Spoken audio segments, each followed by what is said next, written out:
Olá! Sejam bem-vindos aos 5 perguntas para o CFO, a websérie da Assets, focada na trajetória de grandes líderes financeiros do país. O nosso convidado de hoje é José Salazar, CFO e DRI do Grupo SBF.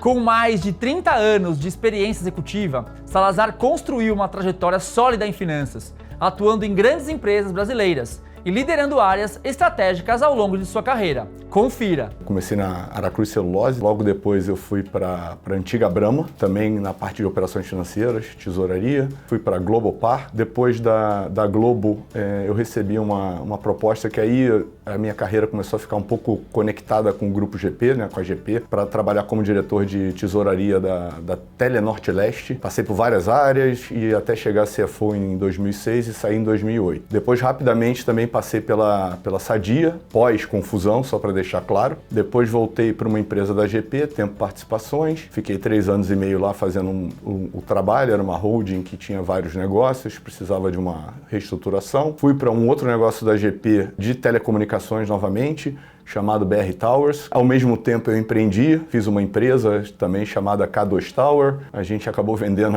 a empresa para Blackstone, então foi super legal essa visão de empreendedor. E aí a GP pediu para eu dar uma ajudada lá no Grupo SBF, num momento difícil da empresa, lá em 2016. Era para eu ter ficado 6 meses, 1 ano ajudando na reestruturação da dívida, ajudando a rentabilizar a companhia, e fazem 10 anos e 6 meses que eu tô lá, tá certo? Então acho que de uma maneira muito rápida é um pouco essa a minha trajetória.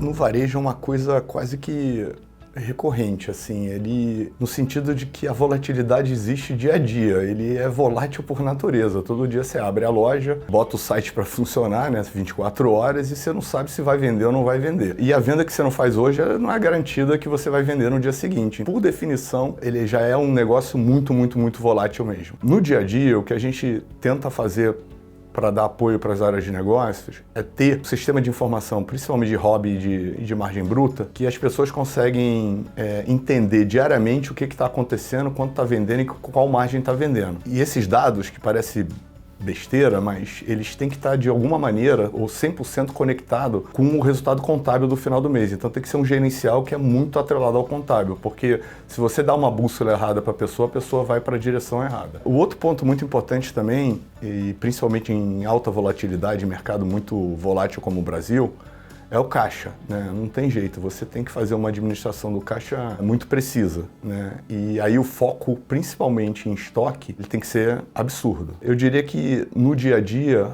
as ferramentas básicas que a gente tem é isso, né? Um acompanhamento da receita e da margem bruta da companhia e um acompanhamento do caixa da companhia.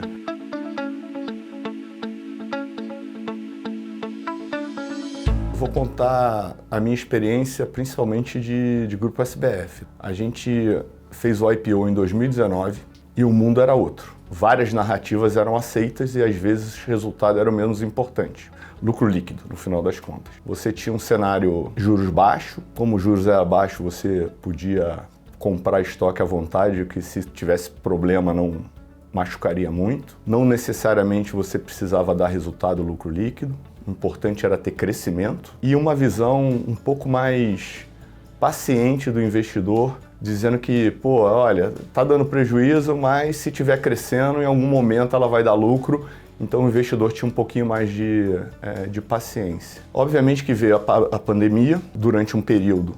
Todo mundo queria saber só, única e exclusivamente, quem ia sobreviver e quem não ia sobreviver. E aí depois na saída da pandemia, houve uma subida de juros muito grande. A primeira coisa que aconteceu foi que você começou a ter saque dos fundos de ações. Quando o passivo começa a diminuir, os fundos têm que fazer vendas de ações para cobrir os resgates. Então isso começa a pressionar o mercado. E também junto com isso, o longo prazo passa a ter menos valor. Porque se você imaginar que os juros é alto, quando você vê a perpetuidade e traz ela para valor presente, esse negócio vale menos. E toda a narrativa de ecossistema que foi criada antes da pandemia e pandemia, ela acaba indo para o espaço, tá certo? Porque o cara passa a focar no curto prazo e se a empresa está dando resultado ou não está dando resultado. E se a empresa está tendo consistência ou não está tendo consistência. Então a relação hoje em dia, ela é de uma certa maneira complexa, porque o mercado não tem mais paciência,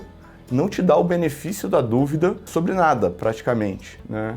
Ele quer resultado imediato, ele quer crescimento e ele quer rentabilidade. Mas é quase como se a maioria do mercado tivesse virado hedge fund.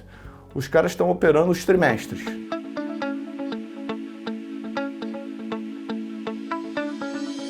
O grande desafio é de como transformar essa quantidade de dados que você consegue hoje em dia capturar e ter disponível em análise e informação para o negócio. A gente está migrando de um momento onde era difícil extrair informação, era difícil de obter essas informações, para um momento que essas informações hoje em dia vão estar absolutamente disponíveis. E aí o que você tem que fazer? Você tem que mudar o perfil do analista que você tinha, o perfil do gerente que você tinha.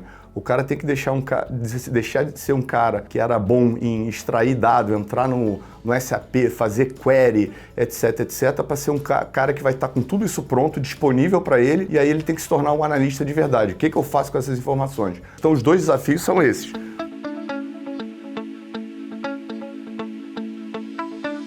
O primeiro ponto é, o inconformismo, tá entendendo? Acho que a pessoa tem que sempre achar que pode melhorar as coisas. Nunca está satisfeita, né? Tem que melhorar o tempo inteiro, tudo dá para melhorar, por melhor que esteja, tudo dá para melhorar. O segundo ponto que eu acho que eu falo o tempo inteiro também é assim, o longo prazo tem que ser mais importante que o curto prazo. A gente é muito focado em meta. É como se a companhia fosse uma lata de patê. Ela tem uma data de validade que é o dia 31 de dezembro e todo mundo trabalha para esse dia 31 de dezembro, que é onde são as metas aferidas e os bônus e etc. Sempre que tiver uma decisão que eventualmente no curto prazo vai te penalizar na sua meta, mas que ela é boa para o longo prazo, você tem que ir para o longo prazo. Terceiro ponto, você falou aqui, comunicação. Cara, cada vez mais você se comunicar. Por isso que eu acho que é bom o trabalho físico, né? Porque ajuda a comunicação. Outro ponto que eu acho muito importante é contratar gente melhor do que você. Isso é fundamental. Flexibilidade, mas às vezes você vai fazer um projeto e o projeto começa pequeno. E aí vai lá a controladoria e fala, tem que integrar com o SAP, porque senão vai dar problema, que eu vou perder o controle. Pô, o negócio é pequeno, estão testando, faz na mão, vê se funciona. Depois, se deu certo, aí sim você integra tudo, faz tudo perfeito. Tem que saber planejar com agilidade. O que eu quero dizer com isso? Cara, o ser humano tem uma mania de achar que controla tudo, que faz um planejamento, que as coisas vão sair exatamente como aquilo ali. O planejamento nada mais é do que uma orientação. E durante o dia a dia, as coisas vão mudar e vão acontecer diferente do que você imaginou. E aí você tem que ter a capacidade de olhar que aquilo mudou, se adaptar e fazer um novo planejamento e trabalhar dentro daquela coisa que mudou. Então isso também para mim é importante. Saber ouvir, né? Não vou ficar aqui chovendo no molhado. E colaboração, cara. Cada vez mais você tem que trabalhar mais integrado, né? Fazer as coisas juntas.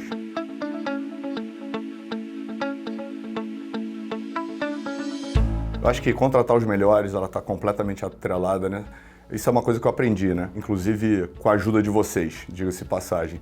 Pô, cara, paciência na hora da contratação. Para você ter certeza que você vai contratar a pessoa certa, né? Eu, particularmente, acredito muito em transparência, tá entendendo? Se você tem uma equipe, a equipe é sênior, é cascuda, vamos dizer assim, pô, divide as coisas que estão acontecendo na companhia com eles. Eles vão se sentir cada vez mais engajados. Tem que criar um ambiente seguro para as pessoas opinarem. Você tem que dar autonomia, mas a pessoa tem que entender também que junto com a autonomia vem a responsabilidade. E a última que tem a ver com essa de pode fazer, é coragem para usar, né? Então eu acho que se você criar um ambiente onde essas coisas aqui todas estão acontecendo, eu acho que você vai ter uma equipe, para usar o jargão do mundo corporativo, né, de alta performance. Ela não é nada filosófica, ela não é nada bonita. Um chefe meu falava isso o tempo inteiro e isso ficou grudado na minha cabeça, né? Que é, quem não faz poeira, come poeira. É um pouco raiz demais, né? Nada sofisticado, mas é um pouco dessa maneira que eu tento trabalhar.